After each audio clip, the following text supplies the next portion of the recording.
Hi. It is of my opinion, and hopefully in Ontario, Canada, we're still allowed to have an opinion. It is of my opinion that in Ontario, Canada, they do not want to find a cure for cancer. And why I say that is because I have stumbled upon some information over the last 3 years and have accumulated more and more information that makes me believe that our government, our healthcare system, is not looking for a cure or to prevent cancer. And let me explain. During my research about drugless cancer care, I've come upon a lot of challenges. And to make a long story short, I went to my members of parliament federally and provincially, and I asked for some specific information about our healthcare system. And on that journey of looking for something else, I stumbled upon a thing that said things that were happening in our healthcare system were governed by the Cancer Act. Now, I never heard of the Cancer Act before, and I'm sure some of you have not either. But in Ontario, since the 1940s, we have actually had an act in Parliament called the Cancer Act. Now, I've accumulated the original act and many years of it evolving or it being revised up until now, which it is actually being revised since April 18th, 2019. It is actually in revision. And that's why I feel this video is very important for us to move forward and make positive changes in the Cancer Act. So I want to explain that I have all these copies over all these years, but not much has changed in the Act. There are some basic things that I think that you need to know. And one of them is that in the Cancer Act, and you can actually just go Google Ontario Cancer Act, and it's been Googled so many times now, it actually comes up. It wouldn't come up when I was first searching, but it does now. But I want you to understand that we have a corporation that's called the Foundation that is actually governing the Cancer Act and all the money that gets brought in provincially and federally towards cancer care. So this is what the object of the foundation is. The object of the foundation is to establish and conduct a program of research, diagnosing, and treatment in cancer. Now, did you hear the words cure or prevent? No. The establishment, maintenance, and operation of research, diagnostic, and treatment centers, again, not cure prevention, in general hospitals or elsewhere. The transportation of patients and escorts to its treatment centers or to the hospital of the Institute for Diagnosing, Treatment, or Investigation. The establishment of operations of hostels in connection with the treatment centers or the hospital division operated by University Health Network known as Princess Margaret Hospital. The laboratory and clinical investigation of cancer patients, the coordination of facilities for treatment, the adequate reporting of cases, and the recording and compilation of data, the education of the public in the importance of early recognition and treatment, the providing of facilities for undergrad and postgrad studies, the training of technical personnel, and the providing and awarding of research fellowship. Again, nowhere in the object of the foundation in the Cancer Act is to cure or prevent cancer. It is doing research, but the research is towards diagnosing and treating cancer, not cure or prevent. And then again, under number 10, where it says funds, the funds of the foundation consist of money received by it from any source, including money appropriated for its use by the Parliament of Canada or the legislation of Ontario, and the foundation may disperse, expend, or otherwise deal with any of its funds in such manner not contrary to law as it considers proper. So that's where the money's coming from. So two things that are extremely disturbing in this act.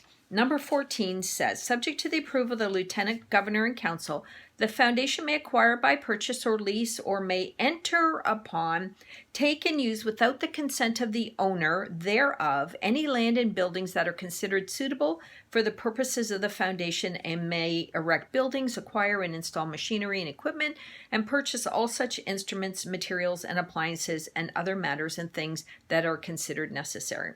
So the government actually has the right, the foundation actually has the right to enter upon anybody's property, and it can take and use without the consent of the owner. Pretty scary. Number 15. Subject to the approval of the Lieutenant Governor and Council, the foundation may apply for or acquire by purchase, assignment, or otherwise rights in a patent related to any remedy, that means something natural, for the prevention or cure of cancer, and may sell and dispose thereof or of any interest therein, and grant or assign any rights that have been acquired by the foundation thereunder. The only time the words cure and prevent are in the Cancer Act are in that statement, that they can actually come and purchase, assign, or otherwise get that remedy, and they may sell or dispose thereof. Now, that is what has been governing cancer treatment in the province of Ontario since 1942. So what I did was I rewrote the Cancer Act because I believe it needs to change. I rewrote the Cancer Act and I sent this document to every members of Parliament, Ontario Parliament, in the last 2 weeks. So today, it's the end of February 2020, and members of Parliament have had my new document stating what I feel the Cancer Act should be. So I'm going to read it to you because I believe that these are positive changes and we need to move forward, because Canadian Cancer Society says 1 in 2 people are going to get cancer and 1 in 4 are going to die.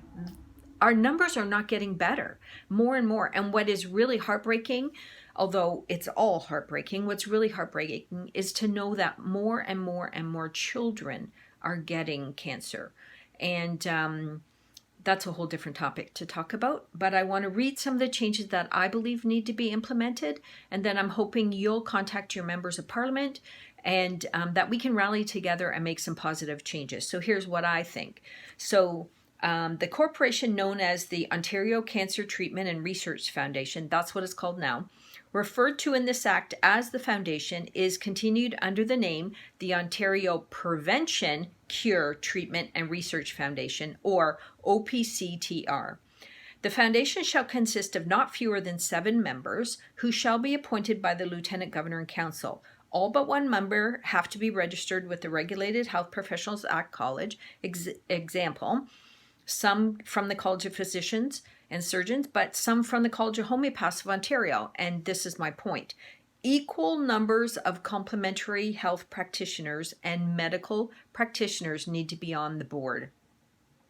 Subject to the approval of the Lieutenant Governor and Council, the foundation may appoint an advisory board, again, with equal number of members from the medical and CAM, or Complementary and Alternative Regulated Health Professionals Act. The object of the foundation is to establish and conduct with equal financial support towards 1, first on the list, education and true prevention of cancer, including mental and emotional health and wellness and nutrition, but not limited to the aforementioned, and including the CEA blood test. And that's how I actually found out what's happening with our healthcare system with cancer, was when I was trying to find out about the CEA blood test.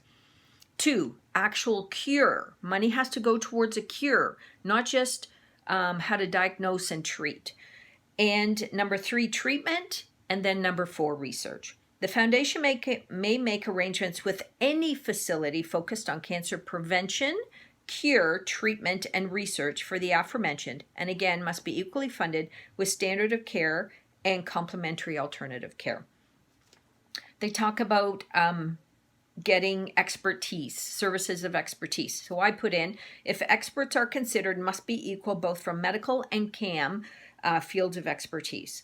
The funds of the foundation consist of money received by it from any source, including money appropriated for its use by the Parliament of Canada or legislation of Ontario, and the foundation may disperse, expend, or otherwise deal with any of its funds in such manner not contrary to law, and is considered proper and has to follow all the points above, including equal amount of funding towards complementary health and towards what they call standard of care. Those are the main points, And if you read the Cancer Act, you'll see all the other logistics that are in there. But the main points are, I took out number 14, I took out number 15. They no longer can take your building and your land, and they no longer can take a remedy. And that we're actually focusing on cure and prevention of cancer. If you notice now, when somebody has cancer and they go through what they call standard of care treatment, which is chemotherapy, radiation, surgery, immunology, any of those types of things, they don't say they're cured anymore. They say that they're in remission. So we need to change the focus. The definition of insanity is doing the same thing over and over again and expecting a different result. We can't keep pouring money into cancer treatments and diagnosing and research when we actually need to be finding a cure, because I believe that there's cures for cancer. Maybe they've been disposed of. I don't know. But look it up. Look the Cancer Act up. Call your members of parliament. Tell them Diane Elms sent a document in about the changes that need to happen to the Cancer Act. We need to rally together. Let me hear from you. Subscribe to my YouTube channel, and we collectively can make a change positively towards a cure and prevention for cancer in Ontario. And remember, a happy heart is good medicine. Bye.